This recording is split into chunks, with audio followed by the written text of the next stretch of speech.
most exciting things about this session and these sessions today is there are so many networks that we are all part of, many of which are operating internationally, and how fantastic it is to have all of it in one space together, because we engage in our individual networks, but how fantastic that we're engaging together here today. So I'm going to start the session by introducing myself. My name's Clymene Christoforou. I have a slide somewhere. I'm a director of D6 Culture in Transit. Now, D6, we're visual arts producers based in Newcastle, in the northeast of England. And for about 20 years, we've been creating projects. Oh, sorry, I didn't know I had the control myself.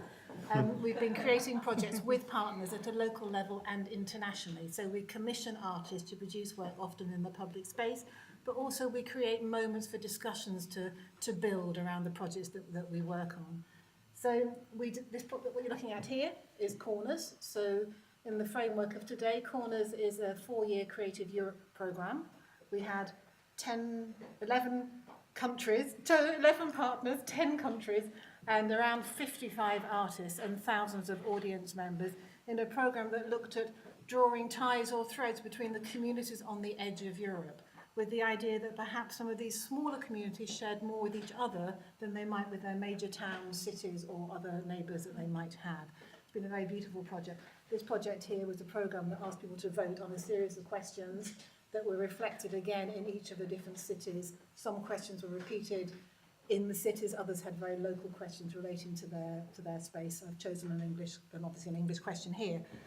So the partnership programme way that we do it is to develop a project which builds from a joint interest. So that all of our programmes, we would say almost every project we run has a partnership programme within it, because it has a value to everybody who takes part. It's a network approach. But we don't just join networks in order to be able to make our programme happen, although of course that does happen, and it happens often very beautifully. We join networks because we want to share our knowledge, we want to learn from other people, and we want to understand how other people do things.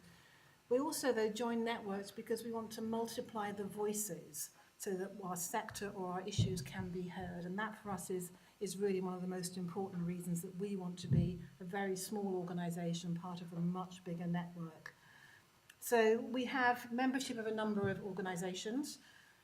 We are, and I was until recently, on the Executive Committee of Culture Action Europe, which is one of our international networks we're members of.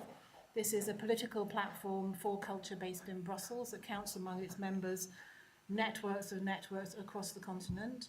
We're also members of the Res Artist Network, which is a global network of artist residency spaces. Nationally, we're also members of the Creative Industries Federation, which we found a very useful network, again, to multiply our voices. And back at home, I sit on the North East Cultural Partnership International Subgroup, catchy title, which looks at internationalism within culture in our region.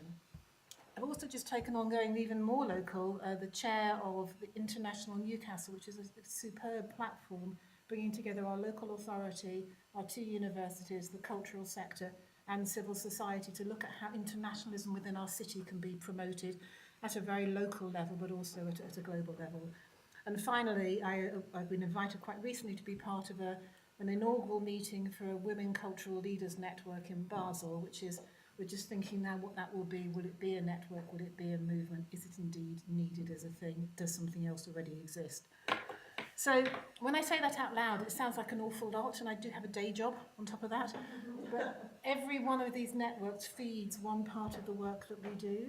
And for me and for our organisation, this is our continual professional development. So for me and for my staff, I would rather send somebody to a meeting like this than I would necessarily take part in a training programme. This is very, very important to us.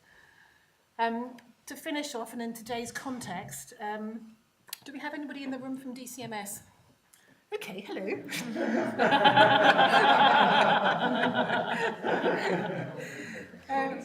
No. I want to talk directly to you. No, we want you to stay. If I had a small recommendation for DCMS, or perhaps the British Council to be fair, in terms of safeguarding our relationship with Europe and with cultural organisations, is that we find a way to encourage more individuals and cultural organisations to take part in these networks. Tiny little grants, that'd be much, €500, pretty much something, that allows people to build their own relationships and develop their own programme outside of the political situation that we find ourselves in today. That's that then, thank you. So I'm going to go on to introduce our fantastic panel. I'd like this to be as open as a discussion as it can be. We're quite a big room, but please, if you have a question, would you just put your hands up? We quite like that. So please do join in whenever you think that's a good thing to do. So I'm going to go straight on to the intros. Oh, I had another one of those I was supposed to do. Here we are chatting as a network. If I click this, will it go on to the next? Oh, and the next? Okay. Andy, would you introduce yourself? Hello, my name's Andy Glynne.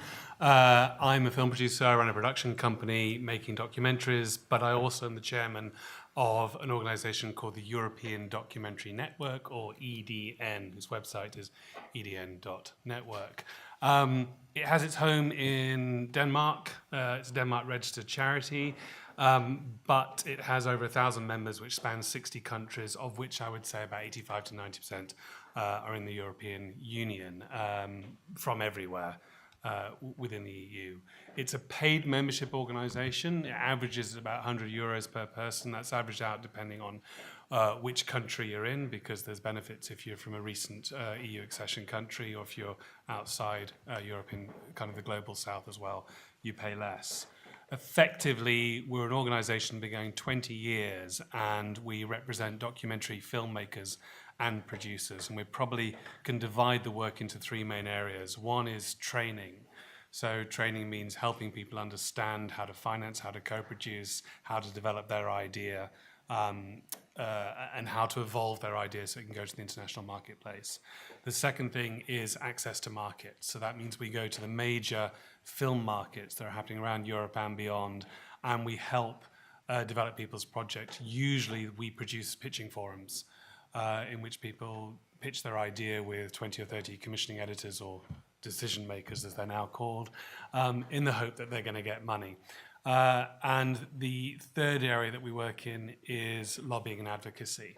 And that lobbying is basically about funding and money. So that's about the sustainability of the Creative Europe programme. It's about lobbying and advocacy for Britain to stay in the Creative Europe programme after we leave, if we leave. And also, I guess, underpinning all of that is networking events and physical spaces where people can get together, which usually happens at the marketplaces, to try and create a unified voice and sense of community within the documentary, within the European and beyond kind of documentary landscape. Thank you for that. As you see, as we go through, the term network can really cover a number of things. So it can be a membership organisation, it can be a loose movement we heard today from about what next. It can be a platform that projects come together. So really we're using the term quite broadly as we're discussing this now. So Elin, now on that basis, going on to you, please. Is that you? Oh, no, that's not you. That's you. There we go. Yeah. Elin. Hi, thanks. Thank you very much, and thank you very much for the invitation to take part in the panel today. We've just done one. We've just done the dress rehearsal. We're doing the real thing now. But thank you very much, and it's a very informative day as well. My name's Elin Gruffydd Jones, and I've been involved with literature across frontiers since it was first established in 2001. And we're a platform, in a sense, with a partnership of organisations, and over the years we've worked with around 60 to 80 organisations in different partnerships and in different projects. And since 2001 we've been successful in being awarded a number of different contracts from the various European programmes, from the Culture Programme 2001-2008, the Culture Programme 2008-2013, and we've just been awarded our second programme within Creative Europe. So we're quite seasoned in that sense of working with European funding, and also with working with different organisations as part of our platform and as part of our partnerships in these programmes. Because we started quite some time ago, we've seen Europe evolve over the years. Right at the beginning, we were involved in the field before the accession countries came in, before the enlargement of 2004. And then immediately after that, we put together a new project where we were working with some ministries of culture as well as other small organisations and NGOs. So we've had to work with different kinds of organisations in our platform and in our projects. And of course, over time, the ministries of culture are no longer involved in this kind of activity, and the sector has grown in those countries where you had the Ministry of Culture, let's say in the Czech Republic or in Slovakia or so on. We've also worked with numerous different languages because our work is in literature, so the word, of course, is very important. And in order for literature to travel, we have to have translation and we have to have a very heightened level of linguistic diversity and an awareness of multilingualism. And because we work with languages, we have to think of how we work with languages and what our policy is towards languages. And ours is an open policy, an inclusive policy. We don't require the language to be the official language of the state, for example. It can be an official language within the state, as is the case with Welsh or with Basque or whatever, but it can also be a language that isn't recognised at official level by the state.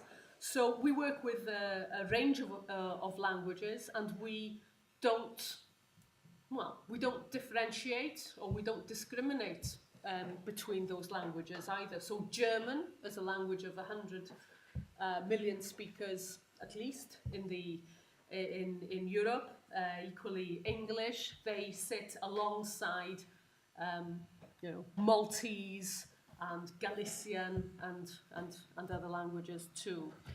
Sion, the Icelandic poet, said, there's no such thing as a small language. There's only sort of languages with small numbers of speakers. Yeah, and so that's the kind of philosophy that we take. There are, of course, more dead Icelanders than there are living Icelanders, but that's another matter. We're based, our headquarters, if you like, is in Aberystwyth in Wales. So we're living proof that you can lead a European network from the periphery of peripheries. I mean, if we think Newcastle represents a corner, well, I don't know where exactly we are. I mentioned in the previous session we had a conference in Malta a few years ago. Dan, I think you were there. I was. And we also had partners from Diyarbakir there as well, in the Kurdish area in Turkey. And guess who was the last to get home? No, not the people going to Diyarbakir, but the people going to Aberystwyth. So, yeah, we can lead from the periphery. But that's very important for us in the kind of work that we do, because we advocate diversity, because we advocate exchange, and also we advocate the need to be in a network because of that mutual sense of curiosity, that you want to know about the other, even if you don't want to use the term the other, but you want to know about the about difference, about diversity, about the unknown, and sharing that is very central to what we do. So we want people to come together to share good practice, but also to learn about things that are unfamiliar to them. We've been taking European partners and European projects outside Europe as well during the lifetime of our organisation. So Literature Across Frontiers has been able to take European writers to festivals in India, we've been to the Abu Dhabi Book Fair many years, China as well. We worked in the Arab world through the Anna Lindh Foundation as well. So we've been taking people and exchanging opportunities for writers, for translators, also for publishers and for other workers in the cultural sector. We've been working as a European platform. So yes, we are a UK-based organisation, but we see ourselves as a European organisation that's based in the UK. We've worked over many years, and we've had to be agile, and we've had to face different challenges. And as you can see from our strapline, making literature travel, this is what we aim to do. And of course, one of the major issues that we will have looking forward beyond March 2019, unless an agreement is reached or unless a postponement is implemented, is that we won't be able to make literature travel if people cannot travel, and if people who travel cannot be paid, because we work with a sector where there are lots of freelancers and where people expect and need to be paid for the work that they do. And so if we're taking people traveling within the European Union, then we want to be in a position where people are allowed to be paid for the fruits of their labour. And so it's very important to us that we're able to make literature travel, yes, but that in order for that to happen, people need to be able to travel as well. Thank you. You're here. So, Anjali, different networks. Tell us about your experience. Yes. So Sorry. This is my responsibility. So I am a director of a company called Story Things, which is a storytelling studio that works with a number of different clients like the Gates Foundation, the Omidyar Network, and here in the UK, the Wellcome Trust and Nesta, and we've done some work for the British Council as well. These two are a couple of projects that I'm working on at the moment. Both are very much around building networks. The first is Nevertheless. It's a platform to give voice to stories about diversity and inclusion in the education space. So starting with a podcast, which talks to teachers and parents and students themselves about what are the changes that are being wrought in education with the increasing use of technology. Advent is long gone, it's past Advent now.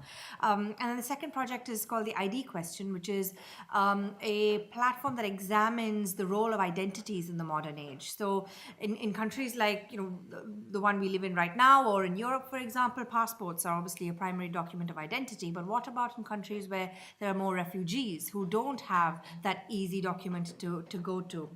The third project actually that is very relevant today is a project called the Diffusion Network that I run, and that is essentially a network that we're looking to build of publications and writers and people who work with any sort of science journalism, basically. We have a network of small publishers across Europe, actually. So Stockholm is a couple of them, and then a few in the UK and a couple in Spain as well.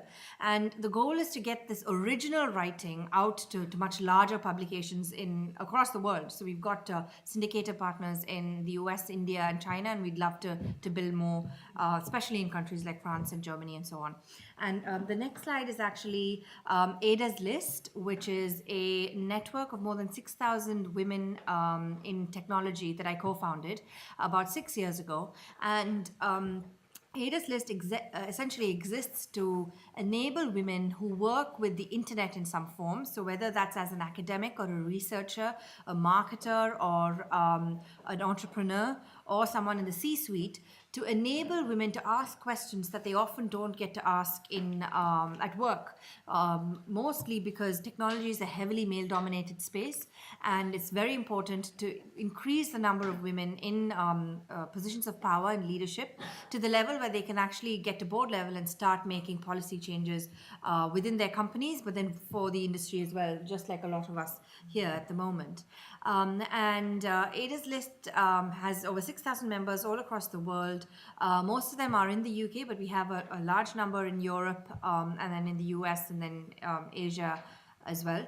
And a lot of our members are entrepreneurs who have business in Europe or who want to do business in Europe, and they're all quite concerned about what's going to happen over the next few months. So building this network, giving women resources that they didn't have before, because a lot of people work, from whether it's Aberystwyth or Newcastle or other parts of the UK that are not London or New York in the US, for example, where a lot of the activity happens, is really important for them to be able to progress with what they want to do. So we've not got a huge amount of time, but we've been asked today to consider the sustainability and the relevance of networks and how do we keep them relevant.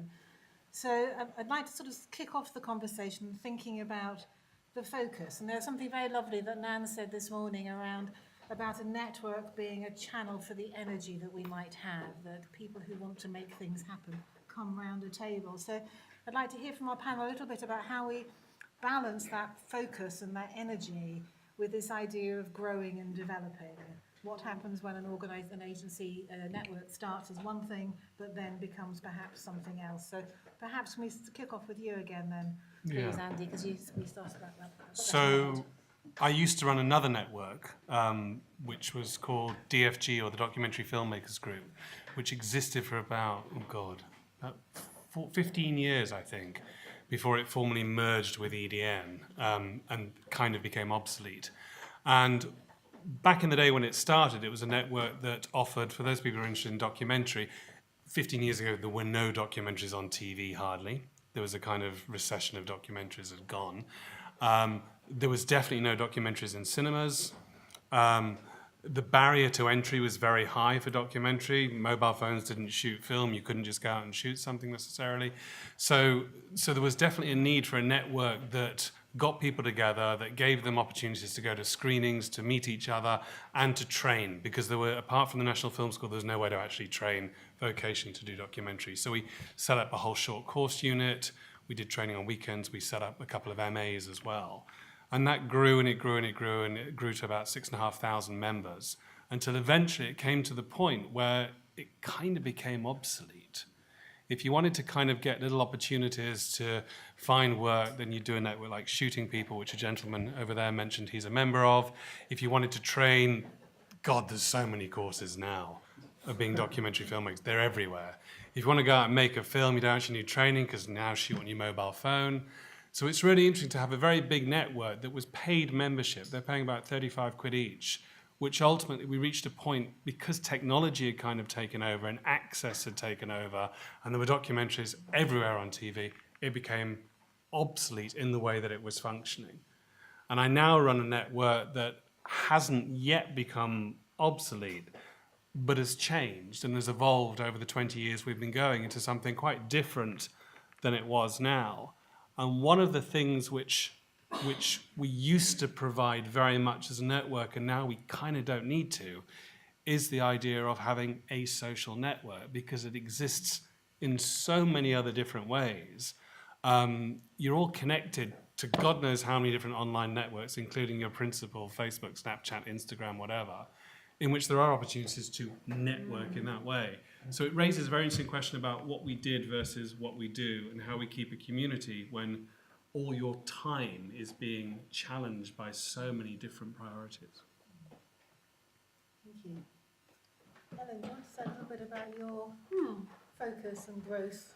Yeah, I think for us we have a kind of key concept that takes us through different contexts, if you like. So our key concept really is that we believe in linguistic diversity and international exchange based on those values.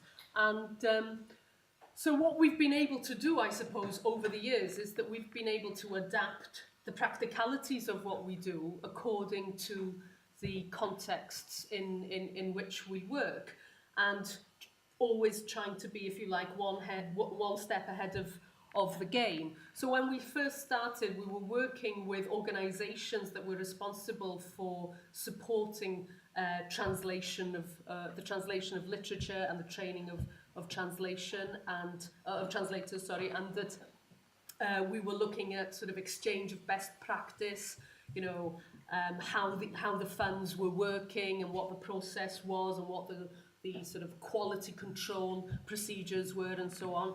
And then after time, those organisations who specialised in that particular kind of working were able to sort of go off, if you like, and create their own network, because our role had been really to start to get them talking to each other. And so today there's an organisation called Litt, which is a network that brings these groups together.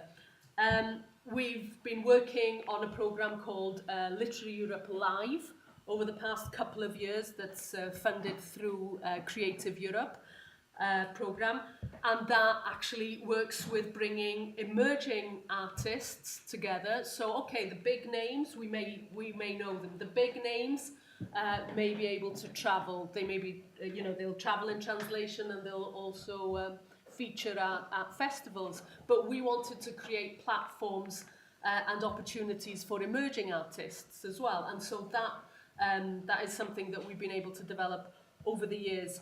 And also to internationalise festival programmes as well, because having a couple of people from another country doesn't necessarily mean an internationalisation of the curated programme. So it's about sort of changing outlooks there, and it's about developing audiences for broader and for more diverse content.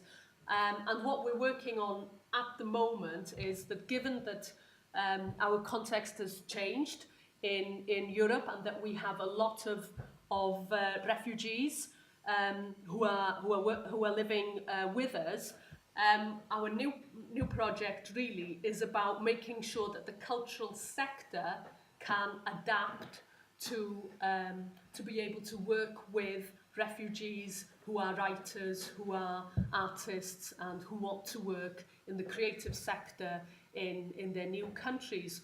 So it's about making the sector more inclusive, with a particular focus on this particular group. So I think that, over the years, what we've tried to do is retain our central vision, but adapt it to new circumstances. And hopefully, as we're moving on, perhaps with some of our projects now, that there is a legacy of, what we thought was cutting edge 10 years ago.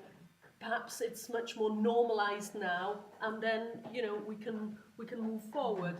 But it is, of course, a grave concern that there is so much instability in the sector, especially for people who are based in the UK. And, we need to be able to sort things out, and to see how we can, practically continue working in such little time ahead of us. We're working in this sector, but we know that there are people working in all other sectors who are going to be influenced, on the day-to-day business running of their organisations, of their businesses, of their, foundations, public services, and all the rest of it. I don't want to go on about it, but we have to address it. We can't pretend that it's not happening. Let me build that up into a question a little bit later on, perhaps, if we have time. So you don't have a membership organisation, and your programme shrinks and grows. So growth isn't necessarily something that you're concerned about. Anjali, for you, you've gone in 6 years from Couple of dozen to 6,000. Yes, that's right. So tell us a little bit about how you keep the focus. Sure. When you have 6,000 voices. Yes, sure. So one of the guiding documents that everything we do sort of is led by is a document that we call our agenda, which is essentially a manifesto. And about a year into our inception, we basically realized that if we were not very clear about what we stood for, about the values that we wanted to espouse, the values that we wanted our members to have, it was going to go all over the place. And other than sort of connecting people, we were not going to have a focus. And so this manifesto really helps people who join us, and joining is open to anyone who identifies as a woman working in the technology industry broadly. They have to fill out a form, and it's open to anyone. We basically just do some basic checks. We want to keep it democratic, which is why we don't specify the number of years that a person might need to have as experience, for example, because we feel that our community really benefits from the intermingling of people of different backgrounds. And so once that form is filled, basically we actually send this link to them saying, this is what we're about, and by joining us, you are actually joining to disrupt the status quo, as we like to say. In terms of growth, I think that guiding light is what attracts people to us. They all feel very strongly about the issue at hand. We grow purely through word of mouth, by about 2 to 3% every month without doing anything at all. And I think that's really important to us to be sustainable. We want to keep it open, but equally make it clear to people what they're signing up to do. It's not, they can be sort of observers, so to speak. We don't expect everyone to be very active. I mean, it's the typical sort of 80-20-10 principle that you see in most communities, which is where 80% of the people are sort of observers and quiet, 20% are slightly more active, and most of the talking is done by 10%. Having said that, the issues that come to light because of the kind of group that we are, and because of the fact that people are by default passionate about the subject when they join the group, means that we have questions, debates, jobs, for example, that people are hiring for, posted from all corners of the world. And there's a lot of resource there that people can tap into that they might not have been aware of earlier. So I think that sort of self-help inbuilt mechanisms really helps the growth of the community. But this idea of becoming a representative voice, to go back to that, and the tension that perhaps is there between representing your members and having the ability to make a statement now, because now is important. Is that a tension that you have? It's a tension that we had originally, and we've tried to address by changing the statutes and bylaws for which we operate. So there's lots of different models of membership. We used to have a very horizontal membership, whereby the organisation was made up and governed by its members, which effectively meant you needed a quorum for every major decision that was had, that the members had to sign off on the accounts, that all strategic decisions which were every single year were effectively discussed and mooted and then voted on. And that becomes problematic, especially when your agenda from what it was 20 years ago starts slowly changing. The people who joined back then are not the same people now, and they want very different things. So we changed our structure so that we are effectively an organisation offering a service to members. And of course, they have a voice, and there's a General Assembly every year. But it allows us to kind of get on with the 5-year strategic plan and vision rather than having to respond to lots of different voices. And the problem is, the more voices you have, you often end up with more conflicts and more disparity between different people's agendas and needs. So, Anjali, you have 6,000 members. That starts to become quite a responsibility. Yes. Because that's a huge section of people that you're representing who presumably want to see things change for the better. Yeah, absolutely. And the tricky thing with having that many people, as we find out regularly as we grow, is that, as Andy was saying, the more people you have, the more voices you have wanting to weigh in. And you can't please all of the people all of the time. That's just statistically, and then for your own mental peace, it's just impossible. And so what we do is this document that I mentioned earlier, we make it clear that it's a living document. We don't have specific check-in points, but we make it clear that if there are things in that people feel strongly about, they're welcome to approach us anytime to have a discussion and a debate, or to kick the discussion and debate off online. And this is possible because we're actually quite an open email-based community. So anyone who has a question or suggestion does so in full public view, and then that debate happens online and people weigh in and so forth. Having said that, there will always be a small percentage of people, say 5% out of the 100 that you hope to get to, who will have opposing views, who have very strong opposing views that don't necessarily meet what you have to say. And I mean, it's good to have dissent because I think often it contributes to the debate. But as the person running the organization, the network, you need to be very clear where that debate is valuable and where it really isn't. Because you are the voice of the majority of the organization, and we built this to be a democratic network, and you know, we believe in it. We believe that, you know, the more people that have a specific point of view, that's the view that, you know, makes most sense.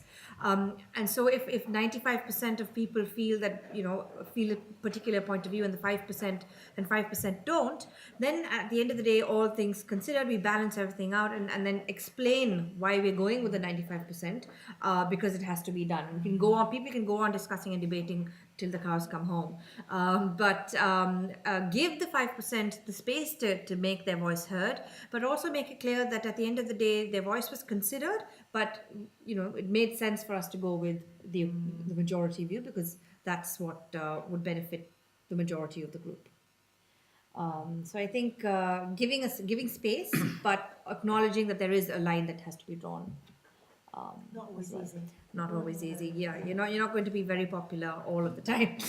But then those are the And then you talk very passionately about our current political context that we find ourselves in, and it's particularly relevant to the work that you do. Yeah. So do you find that your project members rely on you to be a voice in that space? Well, we don't have a formal membership No, in the sorry, same way as the other two organisations here, but what we have are partners, formal partners in formal contracts. And so for the contract to be fulfilled, we need to be very clear on very basic things. It was very reassuring, of course, this morning to hear that the funds will be guaranteed in the unlikely scenario of a no-deal Brexit. But having the funds is only one thing. We need to be able to have the contractual environment in order to be able to deliver the contract. So it is a very problematic situation, but as I've already said, it's not just something that's unique to our project, it's something that is facing absolutely everybody who lives in this state and who works with this state and who travels to and from this state and so on. Regardless, it's not just about people who were, you know, up and down the road in the island of Ireland. It's about absolutely everything. And so all businesses and all organisations need to be able to know what they're doing, including the government, of course. You know. Can I ask, what are those people who put their hands up for belonging as a part of a network? How many of you have been having Brexit conversations within your networks? Well, it's not actually as many as I imagined. There's not everybody at all. You know, we're a European organisation, so we've got two battles on our hand, which is interesting. There's the battle here, which is to say that the UK should be part of a Creative Europe programme, that the co-production treaties and contracts and arrangements shouldn't change. And that's a very important battle to have. But there's the other battle, which is often not thought, which is lobbying other European countries to fight for the UK's inclusion as well. And to say that actually, in order to create a creative dialogue, we have to be part of some kind of body that we can keep that conversation going. I think for us as well, there is a concern about the issue of the freedom to travel, or freedom of movement, and also to be able to work in more than one country. And being able to work in more than one country doesn't mean all of a sudden that you move to another country to live and to work. It can be that, you know, you're an artist and you're touring and you want to be paid. And I think that the issue about not being able to travel really puts the whole situation in a state of emergency. I'm also vice chair of a theatre group based in Aberystwyth, and it's a member of ACITEJ, which is the Association Internationale du Théâtre pour les jeunes, les enfants et les jeunes, something like that, Éducation et la jeunesse, or something like that, okay. And so we have an international festival every 2 years for theatre aimed at young audiences. Now, we planned instead of having our festival in April 2019, we're having it in March for very, very practical reasons, you know, because we want to be sure that people will be able to get home. You know, this is the level of practical thinking that people who are engaged in this kind of field have to, you know, have to, you know, come to terms with. And what we don't know is what's going to happen in April. You know, this is how urgent the whole situation is. It seems to me that amongst our networks and amongst our conversations, being able to keep talking about this, to sharing what we know and being able to advocate for what we think is best for the way that we work is absolutely the way to do that, and maintaining our membership of networks is super. Projects or programs that bring together the UK members of international, local and European networks is a really good thing. So can we do it again? Can we do it again? You know, it's a simple request. You can't answer the question because it might happen next year, you see. I'm going to say thank you very much to all of you who've taken part so energetically in this conversation, and to the panel for their effort and time. Thank you so much.